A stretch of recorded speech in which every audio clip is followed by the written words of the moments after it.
Last నేను ఎప్పుడు నా కార్ తీసేప్పుడు కీ లోపల పెట్టి నా చెయ్యి స్టీరింగ్ మీద పెట్టి ఒక్క విషయం ఆలోచిస్తాను. ఎందుకు ఆ విషయం ఆలోచిస్తాను, ఎందుకు నేను ఆలోచిస్తాను అనడానికి మీకు ఒక స్మాల్ షార్ట్ స్టోరీ చెప్పాలి. ఇది ఒక 1 minute పడుతుంది, but I still tell it. Long years, many years back when I was 19, నేను మా ఫ్రెండ్ ఒక రెస్టారెంట్లో ఉన్నాం. Me and her had argument. వర్షం పడుతుంది, we had a strong argument. నేనేదో అన్నానని తను మిస్అండర్స్టాండ్ చేసుకుని కార్ తీసుకుని జర్రమని ముందుకు వెళ్ళిపోయింది. సో నా కార్ వచ్చి I wanted to catch up with her and tell her no it's not what your thinking it is అని నేను ఇంకో కార్ తీసుకుని I was trying to chase her. వర్షం పడుతుంది నాకు తెలుసు, బట్ అప్పటికి నేను చాలా స్పీడ్గా వెళ్తున్నాను. నీళ్ళంతా కూడా పక్కన పడుతున్నాయి, ఫుట్ పాత్రస్ మీద కూడా పడే ఛాన్స్ ఉంది. అలాంటి స్పీడ్లో వెళ్తున్నాను, నేను డిప్పర్ కొడుతున్నా. I wanted to actually overtake her and stop the car. నేను ఒక ఫిట్ ఆఫ్ ఎమోషన్లో ఉన్నాను. నేను ఫాస్ట్గా వెళ్తూ డిప్పర్ కొడుతుంటే suddenly I realized there is a car which is just 7 to 8 feet in front of me. నేను చూసుకోలే, నా ఫిట్ ఆఫ్ దీంట్లో నేను స్పీడ్లో వెళ్ళి చూసుకోలేదు, సర్రమని బ్రేక్ కొట్టాను. వర్షం కదా, బండి జారి కొట్టింది. నా ఎదురుగుండా ఉన్న వెహికల్ నేను కొట్టేశాను. అండ్ ఆబ్వియస్లీ ఎవరిదైనా నేచర్ కొట్టిన వాళ్ళు లక్కీగా అలా స్కిడ్ అయ్యి అలా జస్ట్ ఆగిపోయింది. బండి ఏం కాల, అలా జస్ట్ డ్రిఫ్ట్ అయ్యి ఆగిపోయింది. నేను డ్రైవర్ కాదు, డ్రైవ్ చేస్తున్న ఎవరో ఒక పెద్ద ఆయన దిగి ఆబ్వియస్లీ ఈజ్ వెరీ యాంగ్రీ. పక్కన దిగిపోయారు. నేను సార్ ఐమ్ ఎక్స్ట్రీమ్లీ సార్, ఏంటో గొడవ పడుతుంది సార్. నేను 100% తప్పు, 100% హై డెఫినేషన్ క్లియర్ క్యాచ్, ఇందులో తప్పలేదు. మీ బండికి ఏమైనా అయితే నేను చేసి పెడతాను, మీరు అసలు గొడవ కూడా పడదు సార్, నాది 100% తప్ప, నేను ఒప్పేసుకుంటాను కదా అంటే ఈ సార్ ఓకే అన్నాడు. కూల్ అయింది. అలా నేను చూస్తే జస్ట్ ఆ కార్ లోపల నుంచి వెనకాల ఒక లేడీ దిగింది. నా వయసు 18, ఐ వాజ్ 19. ఒక లేడీ దిగింది, షీ వాజ్ ప్రెగ్నెంట్. వర్షం పడుతుంది. I can never forget that moment in my life.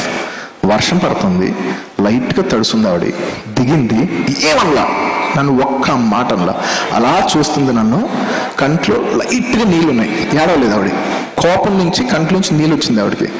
So I was thinking, shit, thank God ఏం జరగలేదు. Life give me an opportunity to learn a very big lesson paying a very very small price.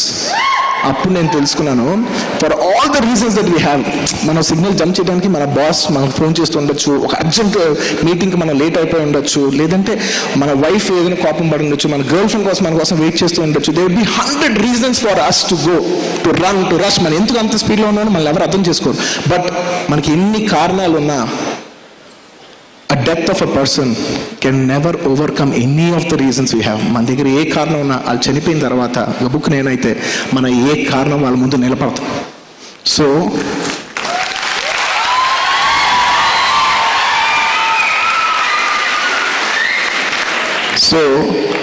నేను ఎప్పుడు నా driving seat మీద కూర్చుని నా steering మీద నేను చేయిపేసినప్పుడు నేను ఒకటే ఆలోచిస్తా, నేను డ్రైవ్ చేసేప్పుడు నా లైఫ్ నా కంట్రోల్లో లేదు. It's not just my life, అవతల వాళ్ళ లైఫ్ నా చేతిలో ఉంది. నేను కారు అవ్వచ్చు, వాళ్ళ బైక్ అవ్వచ్చు. ఇక్కడ వెహికల్ పెద్దదా చిన్నదా కాదు క్వశ్చన్. నేను డ్రైవ్ చేసేప్పుడు నేను కారులో వెళ్తూ గబుక్కుని తప్పని ఎవరినో కొట్టచ్చు. He could be the working member of the family. He could be the only breadwinner of the family. Or it could be a beautiful girl who's supporting her family. అవతల వాళ్ళు ఎవరైనా కావచ్చు.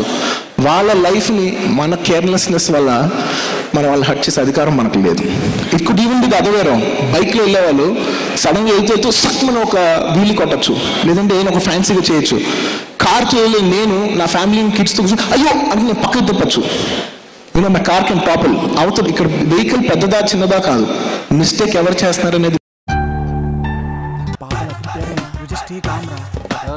సార్ అది టూలెటన్ పెట్టారు. ఒక్కడు చెప్పండి అయ్యా. అది టూలెటన్ కింద పెట్టారు. బ్యాచిలర్సా? టెర్రరిస్ట్లా అన్నట్టు అంటారేంటి సార్? బ్యాచిలర్స్ మాత్రమే సార్. బ్యాచిలర్స్ ఏం పాపం చేశారు సార్? బ్యాచిలర్ లైఫ్ లో ఎంత కిక్ ఉంటుందో ఆర్జీవన్ అడగండి సార్, తెలుస్తుంది. బ్యాచిలర్స్ అనగానే బేవర్స్గా చూస్తారంట్రా. ఏడుపు వచ్చేస్తుంది మావా నాకు. నేను ఆ మీనింగ్ తో అనలేదయ్యా. వీడేంటి ఏడుపు తక్కువ యాక్షన్ ఎక్కువ.